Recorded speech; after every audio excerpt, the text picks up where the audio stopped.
Indignaos, un manifiesto ético de 30 páginas escrito por un anciano, se ha convertido en un fenómeno editorial en Francia, con 1.700.000 ejemplares vendidos. Ha sido traducido a 23 idiomas y en España, prologado por José Luis San Pedro, ha superado los 170.000 ejemplares en menos de un mes.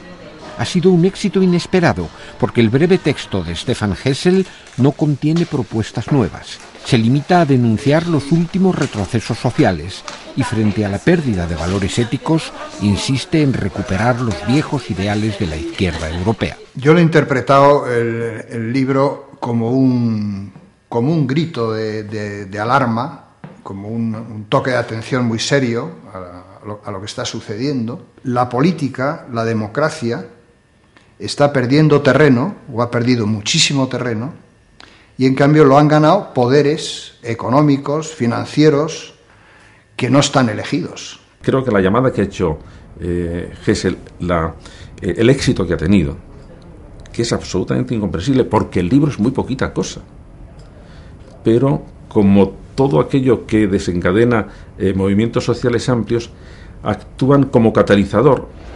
El caso es que la enorme difusión alcanzada por el alegato de Hessel parece evidenciar la inquietud general y la búsqueda de respuestas políticas ante una crisis que amenaza a los logros sociales alcanzados en Europa durante la segunda mitad del siglo XX.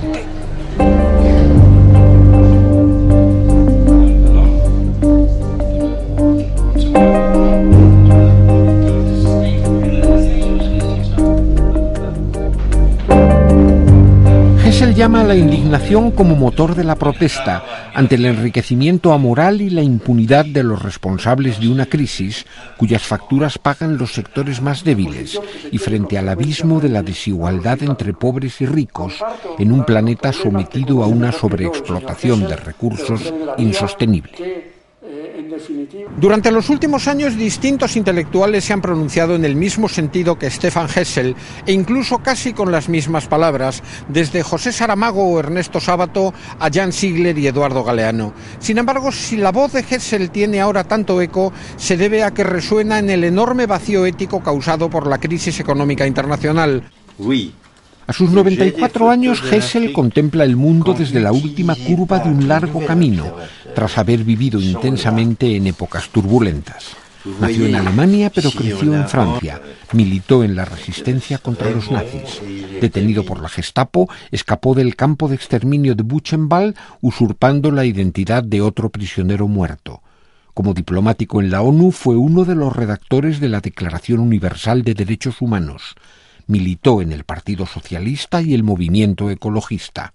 Fue embajador y destacó siempre en defensa de valores éticos. Los grandes problemas que tenemos que abordar de frente y que tenemos que abordar a partir de ciertos valores éticos fundamentales son problemas que hoy en día resultan mucho menos claros de lo que estaban en nuestra juventud. En nuestra juventud el enemigo resultaba más evidente. Era el fascismo, era Franco, era Hitler, era Salazar, era Mussolini. Hoy es más complejo. La forma en que se ha desarrollado la crisis actual demuestra que somos víctimas de potencias financieras y económicas que actúan con un único objetivo: ganar cada vez más dinero. Y que no se interesan en mantener los avances que conquistamos después de la Segunda Guerra Mundial. La seguridad social, una prensa independiente, unas formas de lucha eficaz contra el desempleo y contra la dependencia.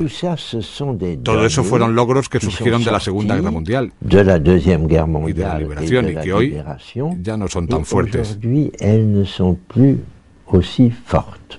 Hessel no necesita recurrir a los datos estadísticos. Sabe que sus lectores están informados por la prensa de las enormes ganancias de las corporaciones económicas mientras se reducen las garantías sociales en Europa y crecen las cifras de la pobreza.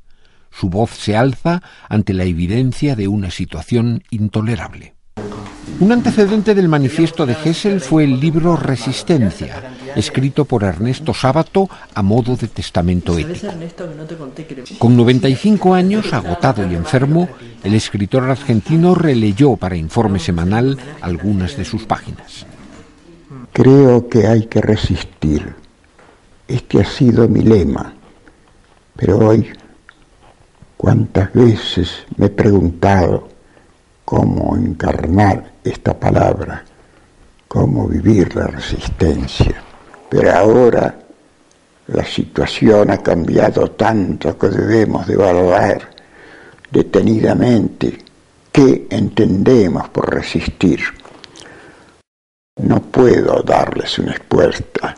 Si la supiera saldría como esos creyentes delirantes, quizá los únicos que en verdad creen, a proclamarlo en las esquinas con la urgencia que nos han de dar los pocos metros que nos separan de las catástrofes. El intelectual suizo Jan Ziegler es otra de las voces que más repetidamente ha predicado la necesidad de indignarse ante un orden económico mundial que ha producido 1.000 millones de hambrientos. Si hoy digo que hace falta una rebelión, una revolución, un derrocamiento, un cambio total de este orden mortífero y absurdo del mundo, simplemente estoy siendo fiel a la tradición más íntima, más sagrada de nuestra civilización occidental, europea, americana. Me parece que hoy en día nuestro deber primordial es reconquistar la mentalidad simbólica y decir que el orden del mundo, tal y como está, es criminal.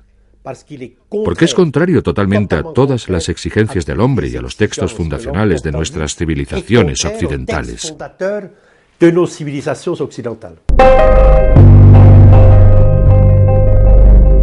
Motivos de indignación aparecen cada día en los telediarios, con noticias que retratan el vergonzoso contraste entre las situaciones de miseria extrema y los negocios millonarios de la especulación financiera. Resulta imposible contener la indignación ante unas imágenes dolorosas que evidencian una injusticia radical. La indignación es un sentimiento, pertenece a la familia de la ira o de la cólera, pero con una característica que le hace esencialmente un sentimiento moral. Su desencadenante es precisamente algún atentado contra la dignidad, como la misma sabia palabra lo dice, y por lo tanto está relacionada con la justicia. Hay otras iras, incluso iras políticas, que no están relacionadas nada más que con el afán de venganza o con el afán de poder. Eso no es indignación. La indignación tiene este núcleo positivo, justo, de defensa de la justicia. La critique principal qu'on nous a fait. La principal crítica que se nos formula consiste en decir que es muy bonito eso de indignarse, pero después, ¿qué más se hace? Si se lee bien el texto, se observa que también dice qué es lo que hay que hacer después. Naturalmente que no basta con indignarse, pero para salir de una cierta pasividad, de la indiferencia e incluso de un cinismo que es muy peligroso, hay que empezar por preguntarse qué nos indigna. Se puede pensar que hay muchas formas de movilización posibles que van en la buena dirección. Eso es lo que me vuelve optimista. La gran cuestión es quién va a dirigir la globalización, quién la está dirigiendo. Yo entiendo que no la está dirigiendo los poderes políticos, los poderes elegidos, sino que la han estado dirigiendo fundamentalmente los poderes económicos y financieros que nos han llevado a esta crisis total. Por eso digo que y al final quien está pagando las consecuencias de esa crisis son las víctimas. ¿En cómo? Pues bajando los salarios, bajando las pensiones, con desempleo, con pérdida de la vivienda. La sociedad se globaliza. La sociedad se globaliza.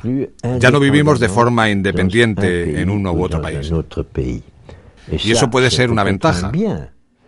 Está bien que no se mantenga esa soberanía nacional.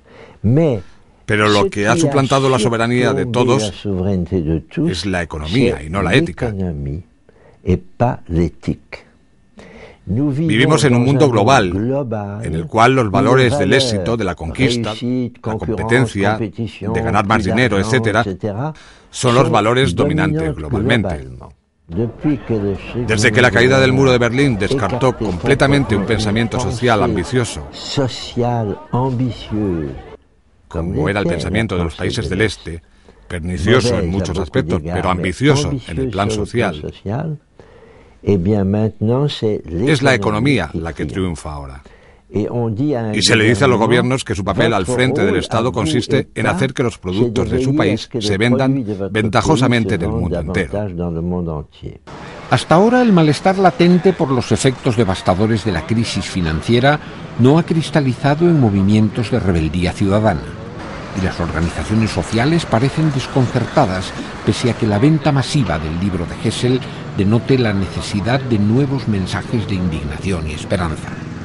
Somos muy pasivos, aguantamos demasiado y además nos ha entrado una especie de desesperanza.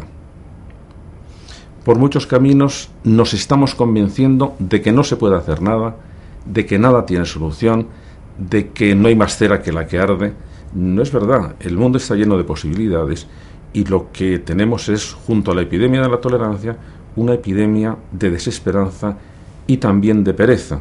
Hay una descompensación completa entre cómo se está moviendo el poder económico, sobre todo financiero, pero también multinacional, etcétera, que se mueve a nivel global, que es un poder global. Y sin embargo, los instrumentos que tiene la política, la democracia, los sindicatos, los partidos, siguen siendo fundamentalmente instrumentos nacionales. Y hay un desgaste de los viejos partidos, de los viejos sindicatos. En Grecia creo que llevan 6 huelgas generales, ¿no? En Francia han hecho alguna también. En Portugal ha habido hace nada una manifestación como no se conocía desde la Revolución de los Claveles. La gente, yo creo que en Europa no va a aceptar, por ejemplo, que le quiten sustancialmente el estado de bienestar del que ha disfrutado hasta ahora. 4 millones de jóvenes en paro es algo como para producir indignación. Y sin embargo lo estamos aceptando todos con una especie de colaboracionismo amable. La administración pública dice que no puede hacer nada, y tampoco hay una movilización entre la gente joven, que se ha acostumbrado a vivir en un ambiente de gran comodidad, de la pasividad amable, y lo que ha venido un anciano como Stefan Hesse decir, hombre, ya está bien. Pero Hessel no llama a la insurrección, sino que se obstina en confiar en que el sistema político aún sea capaz de ofrecernos respuestas eficaces para conjurar las amenazas de un profundo retroceso. Siempre he sido un hombre de izquierdas, desde siempre, y considero que los partidos de izquierdas, aunque han estado a veces desafortunados y están divididos, continúan aportando cosas. Yo pienso que tenemos necesidad de los partidos políticos. Sé que muchos partidos están mal considerados por los jóvenes. Pero ya que estamos en un sistema político que llamamos la democracia, donde tenemos elecciones presidenciales, legislativas, creo que tenemos que comprometernos con ello. No se puede huir de los partidos bajo pretexto de que son todos malos. En definitiva, Hessel nos presenta una receta elemental: hacer frente a los nuevos males del mundo con las ideas antiguas del progreso.